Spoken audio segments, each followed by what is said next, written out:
I had a chance to cover the Cosmos Summer Party in La Union, and let me tell you, it was epic. So here's why you definitely don't want to miss what's coming next year.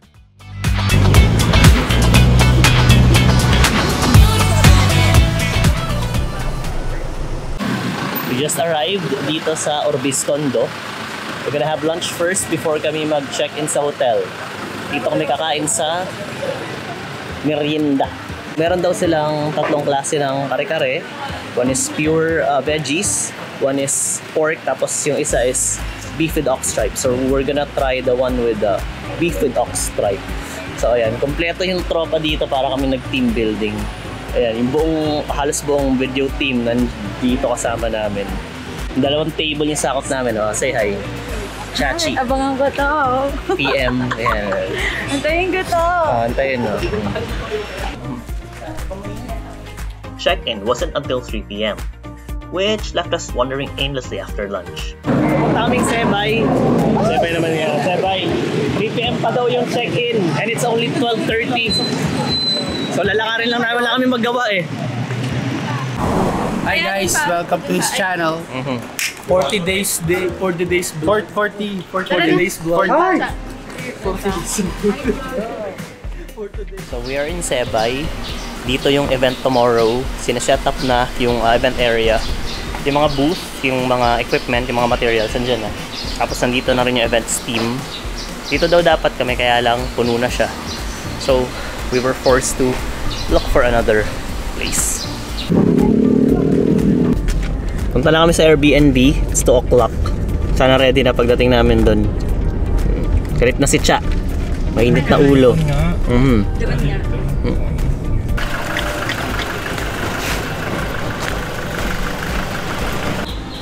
So ito yung accommodation namin, guys. It's called Kabukiran. So sa baba, pagpasok mo, meron silang minibar, tapos meron ding pool. Tapos yung mga rooms nandito sa taas, loft type siya, meaning yung mismong room niya meron pang second floor. Kaya ka yan! So merong isang queen size bed, tapos meron ding isang parang sofa bed, may pull out siya sa ilalim. Tapos sa taas, meron pang 2 bed doon, tapos merong hammock. Yung itsura ng hammock nila parang Hell in a Cell. Yung Bridgeport? Tapos yung theme niya is parang Balinese din. Para siyang yung, naalala niyo ba yung curbside villa? Tapos sa labas doon, meron ding balcony. Tapos yung room, meron siyang ref, maliit na ref. Okay din. Tapos merong pantry. So yung pantry, syempre wala siyang laman, lalagyan mo. Meron kayong mga snacks, yan, dumulagay. Malaki yung CR niya. Meron siyang 2 sink. So pwedeng sabay mag-toothbrush. Pero of course, yung toilet, tsaka yung shower, isa lang. So syempre hindi pwede magsabay para doon. Our gear was light and mobile. Warm and cool. Tapos meron siyang RGB. And you can control them via the Sidus app. It's over, Anakin. I have the high ground. So yun lang yun. Duel of the Fates. Pwede kang magsulat ng ano dito. Light bright.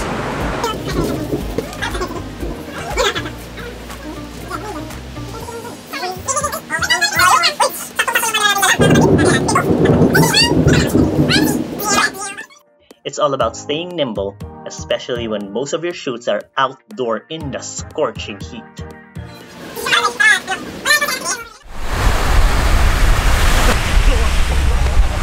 After a quick gear check, we hit up Clean Beach, a coffee shop / bar with beachy vibes.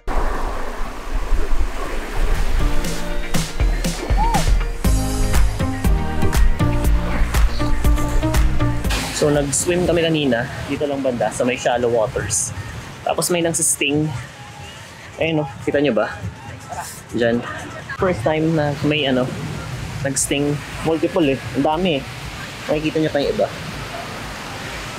Mukhang okay naman nawala. Kanina sobrang ang hapdi, tsaka ang kate. Sakit. Kanina.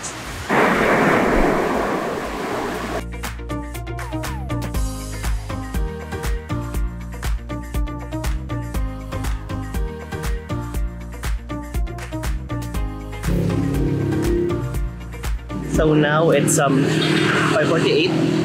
We're gonna have dinner. Hindi ko alam kung saan. Masama lang ako sa kanila, guys. This is where we are gonna have dinner. Parang ang aga ng dinner natin. Maliwanag pa. Pero, sige, mamaya kasi baka night out. So, yeah, sakto lang yan.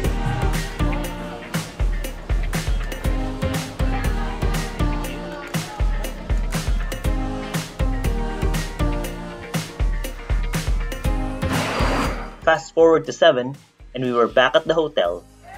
Yan, ingay sa taas. We're back at the hotel, so I'm first one to shower. Whatever happens, kung ano mang gawin mamaya, komportable na ako kasi nakaligo na. Sila nagdadaldalan pa. Yan. Hindi lang ako nag-brush muna kasi nga baka uminom. But, you know, overall, iniwan ko lang na sandy yung yung CR. Sorry sa mga next na gagamit. Experience correct. 7-Eleven in the Union. We're getting drinks. Thank you for all the sponsors. Ang mahal kuya, 500. Ako na yung 500. We got drinks from 7-Eleven, then chilled at Manette's Airbnb. A calm night before tomorrow's storm.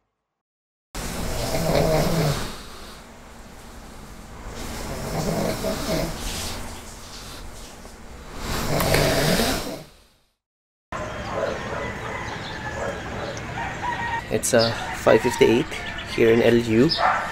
Hindi ako masyado nakatulog. Probably because namamahay. Tsaka napakalakas ng aircon. Tsaka ang liwanag kasi sa Airbnb namin. Pag matutulog kasi ako dapat pitch black.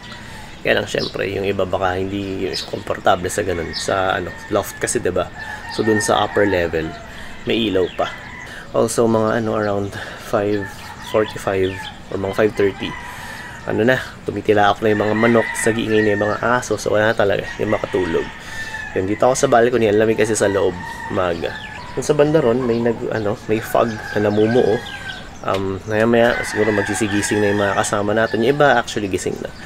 Maya-maya, mga siguro mag-breakfast, maliligo, tapos diretso na doon sa event. For preparing to shoot our first scenes, yung iba, bumaklas na. So, kanina, nagkape pa tayo, tsaka nagpandesal, tapos naglakad-lakad kaninang maaga pa. Pero right now, marami ng activity na nangyayari dito sa Airbnb. Hindi ako makapag-spill sa loob kasi may music.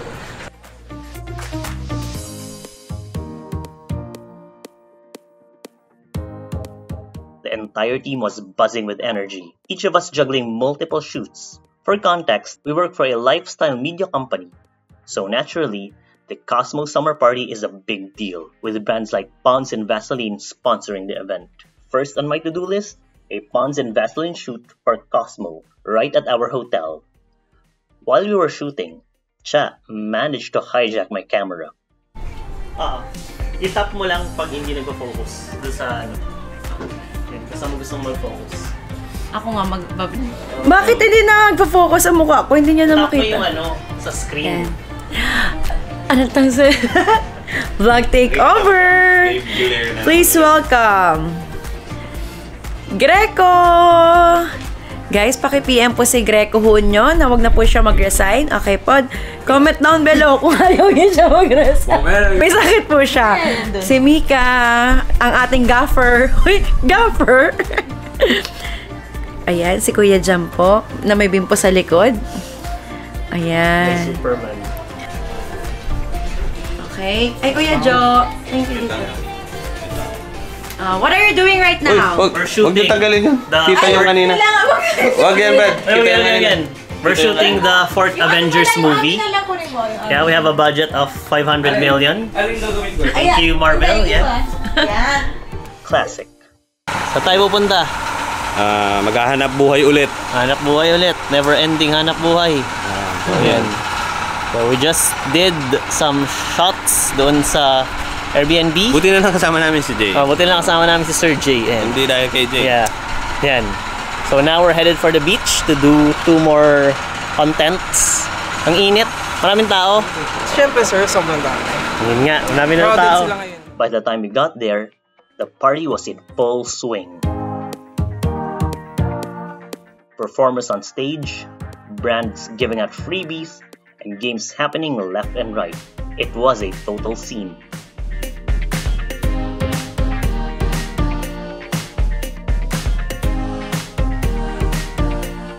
By 4 p.m., all our shoots wrapped up, which meant it was finally time to hit the water.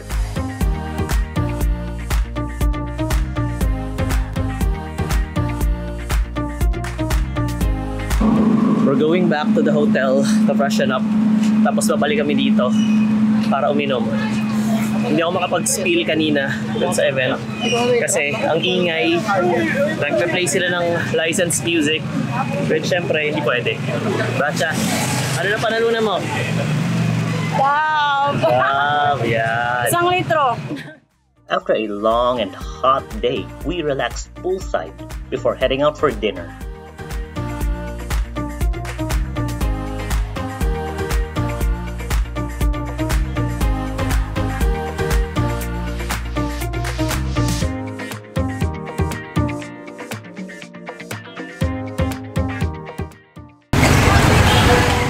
LU Inasal is a famous grill spot in La Union.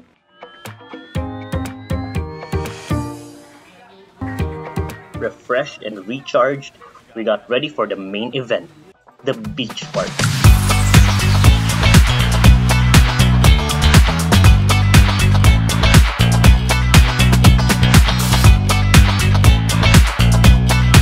Free drinks, a DJ dropping beats, and an epic crowd.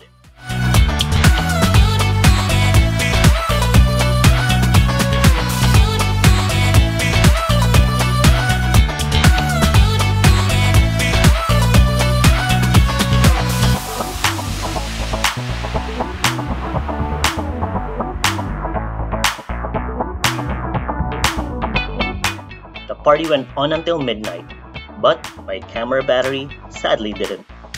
So I put it down and enjoyed the rest of the night with my team. Friends are more like family. On our last day, we were treated to a hearty breakfast thanks to our awesome host.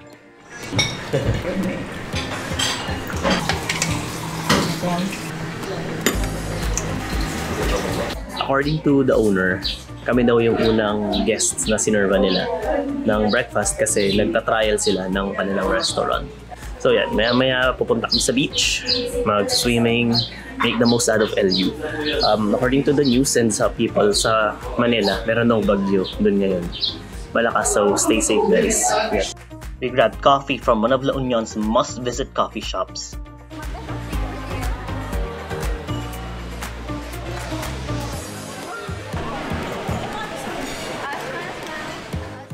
And then, for the last time, headed back to the beach. We're back in the beach, dito sa LU, Obiscondo, sa tapat ng Sebay. But before we get here, got some drinks and some bread sa masa.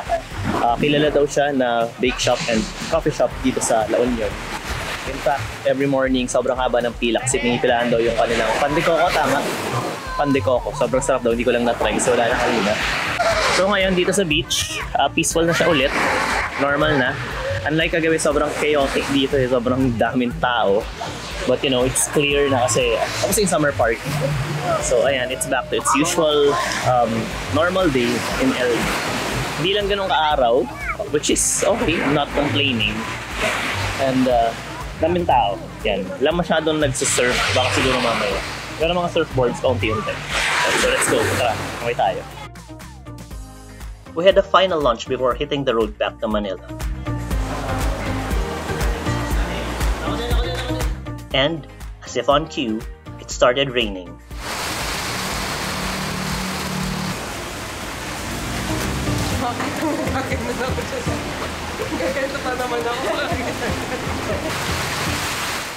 The perfect poetic end to an unforgettable summer adventure.